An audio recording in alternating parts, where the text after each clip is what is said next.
ఆడి Kaushik Reddy hot comments చేశారు. కరీంనగర్లో law and order పూర్తిగా విఫలమైందన్నారు. పట్టపగలే దాడులు, దోపిడీలు జరుగుతుంటే పోలీసులు ఏం చేస్తున్నారని కౌశిక్ రెడ్డి ప్రశ్నించారు. కేంద్ర హోంశాఖ సహాయ మంత్రి నియోజకవర్గంలోనే దాడులు జరుగుతుంటే కరీంనగర్ సిపి గౌస్ ఆలం, సిఐ సృజన్ రెడ్డిని వారిద్దరూ ఏం చేస్తున్నారంటూ ప్రశ్నించారు.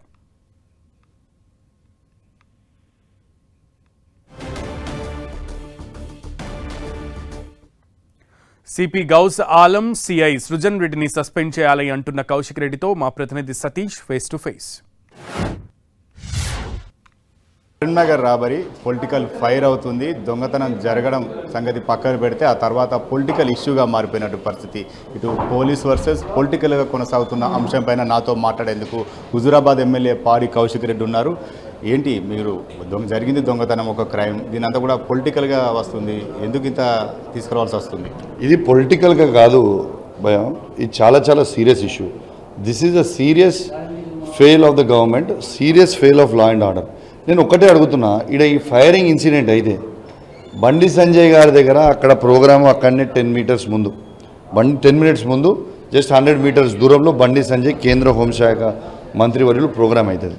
ఆ ప్రోగ్రాంలో అక్కడ ఉన్న సిఏ గారు, కరీంనగర్ 2 టౌన్ సిఏ గారు వెపన్ లేకుండా అక్కడ డ్యూటీ చేస్తూ ఉన్నాడు. ఆ వెపన్ని తీసుకొని వచ్చేవారికి ఇలా వెళ్ళిపోయారు వీళ్ళు. మరి నాకు ఒక అనుమానం ఏమొస్తుందంటే, మా కేటీఆర్ గారు అన్నట్టు రేవంత్ రెడ్డి గారి చెంచల్ కూడా ఫ్రెండ్స్ వచ్చిర్రా ఇడికి, లేకుంటే ఇలా సిపి గారు కూడా యూపీఓ బీఆర్ఓ అయినది, ఐఎమ్ నాట్ షూర్. మరి వాళ్ళ దోస్తులందరూ ఇడికి వస్తుంటే ఆయన రారి స్వాగతం అని అంటున్నారా? ఇలా నేను ఒక్కటే అడుగుతున్నా, ఇలా తెలంగాణ రాష్ట్రంలో ఏ జిల్లాలలో కానీ సంచలనంలో ఇలా కరీంనగర్ జిల్లాలోనే ఎందుకు వెపన్లు పెట్టుకొని తిరుగుతూ ఉన్నారు? ఇలా 9 వెపన్లు అనేటివి పెట్టుకొని ఇలా బయటపడితే 5 వెపన్లు ఆ రోజు ఫైరింగ్ చేసేటప్పుడు, నిన్నొక ప్రముఖ న్యాయవాది మీద 4 వెపన్లతో అటాక్ చేస్తుంటే వీళ్ళు ఏం చేస్తున్నారు? అసలు లా అండ్ ఆర్డర్ లేదు, ఈ చాతగాని సిపి అనేది క్లియర్గా కనబడుతుంది. న్యాయవాది మీద అటాక్ జరిగింది, బెదిరించిందని చెప్తున్నారు. పోలీసు వారు ఎందుకు బహిర్గతం చేయకుండా దాచిపెట్టిన అనుకుంటున్నారు? మీ దగ్గర ఉన్నటువంటి ఎవిడెన్స్ ఏంటి? అసలు మీకు క్లియర్గా చూపించిన ఇంతకుముందే, కొంచెం అది తీసుకురారా బాబు ఒకసారి, ఆ పేపర్ ఇది ఉంటుంది. ఇలా క్లియర్గా మీకు చెప్తా ఉన్నాను సతీష్ గారు, వాళ్ళ ఫార్చునర్ నంబర్ మీకు ప్రెస్ మీట్లో బయట చూపించినాను. ఇలా వారి యాప్లోనే ఆ బండి యూపీది అనేది క్లియర్గా పోలీస్ యాప్లో చూపిస్తూ ఉంది.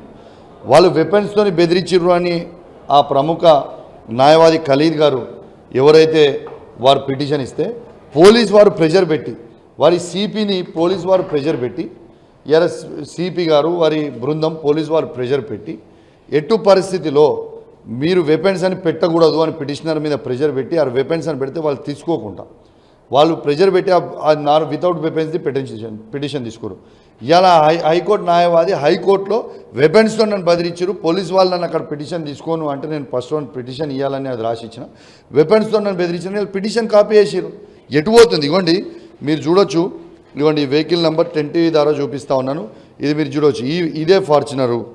ఈ ఫార్చునర్ది ఇవ్వండి, ఈ ఫార్చునర్ డీటెయిల్స్ ఇవ్వండి, ఈ ఫార్చునర్ డీటెయిల్స్ మీరు చూడొచ్చు. ఇది పోలీసు వాళ్ళ యాప్లోనే తీసిన డీటెయిల్స్ పోలీస్ స్టేషన్లో. దాంతోపాటు ఇవ్వండి, ఇది 5th రోజు సాయంత్రం 8 o'clock complaint, received complaint copy మీరు చూడొచ్చు. ఆ పిటిషన్ది కూడా హైకోర్టులో వెపన్స్తో వేసిన పిటిషన్ది కూడా ఆల్రెడీ అక్కడ ఉన్నది. కరీంనగర్లో లా అండ్ ఆర్డర్ లేదంటున్నారు మీరు? అసలు 100కి 100% లా అండ్ ఆర్డర్ లేదు, లా అండ్ ఆర్డర్ ఫెయిలియర్. ఇలా నిజంగా ప్రాబ్లం ఉంటే లా అండ్ ఆర్డర్ అనేది నిజంగా ఫెయిలియర్ అనేది నేను ఖచ్చితంగా ఎందుకు చెప్తున్నా అంటే, ఎట్టు పరిస్థితిలో మీరు కంపల్సరీ దీని రివ్యూ మీటింగ్ అనేది ఇలా ఎగ్జాంపుల్ చెప్తున్నా, ఇవాళ ఇన్సిడెంట్ అయ్యి 4 days అయింది, ఇంకా దొంగలు ఎందుకు దొరకలేదు? 100కి 100% ఇది పోలీస్ ఫెయిలియర్, 100కి 100% రేవంత్ రెడ్డి గారు ప్రభుత్వం ఫెయిలియర్. కావాలని సిపిని టార్గెట్ చేస్తున్నారు కౌశిక్ రెడ్డి, కావాలని చెప్పి ఇప్పటి వరకు ఇవన్నీ కూడా లేని ఇష్యూస్ అని బయట తీసుకొస్తున్నారు అని చెప్పి ఒక ఎలిగేషన్ కూడా పోలీస్ శాఖ నుంచి వినిపిస్తుంది అనమాట. ఇప్పుడు సతీష్ గారు మీకు వెరీ క్లియర్గా, నేను నెల రోజుల క్రితమే అసెంబ్లీ సాక్షిగా కరీంనగర్ జిల్లాలో లా అండ్ ఆర్డర్ అనేది గాలి కొద్దేశారు, ఇది చాలా ఇబ్బంది అవుతుంది, దీని మీద మీరు యాక్షన్ తీసుకోవాలనేది నేను అసెంబ్లీలో చెప్పిన. ఇలా ప్రభుత్వం అనేది దాన్ని పట్టించుకోకపోవడం వల్ల ఇలా నెల రోజుల లోపల ఇలా ఒక ఇన్సిడెంట్ అయింది. ఆ ఇన్సిడెంట్ అయిన 4 రోజుల లోపలనే మళ్ళీ ఇంకో ఇన్సిడెంట్ అయింది. నాకు పోలీసుల మీద నాకేం కక్ష లేదు, కానీ వీళ్ళు చేస్తున్న ఫెయిలియర్స్ అనేది ఇలా ఫైరింగ్ అయింది, నేను ఫైరింగ్ అయింది, అది పోలీస్ ఫెయిలియర్ కాదా? లా అండ్ ఆర్డర్ ఫెయిలియర్ కాదా? ముఖానికి మాస్కులు కూడా వేసుకోకుండా పట్టపగలే తీసుకొచ్చి ఇన్సిడెంట్ చేసినట్టు చాతగానోడు అన్నట్టే కదా. దీన్ని దయచేసి మీరు గమనించాలని విజ్ఞప్తి చేస్తాను. మొత్తానికైతే పోలీస్ ఫెయిల్యూర్ కారణంగానే ఈ ఘటనలన్నీ జరుగుతున్నాయని చెప్పి ఎమ్మెల్యే కౌశిక్ రెడ్డి చెప్తున్నారు. అదేవిధంగా కరీంనగర్లో జరిగినటువంటి ఘటనలపైన విచారణ జరపాలి, పోలీసు అధికారులను మార్చాలని చెప్పి డిమాండ్ చేస్తున్నటువంటి పరిస్థితి అయితే కనిపిస్తుంది. కెమెరా పర్సన్ సుధీర్తో సతీష్, 10 టీవీ, కరీంనగర్.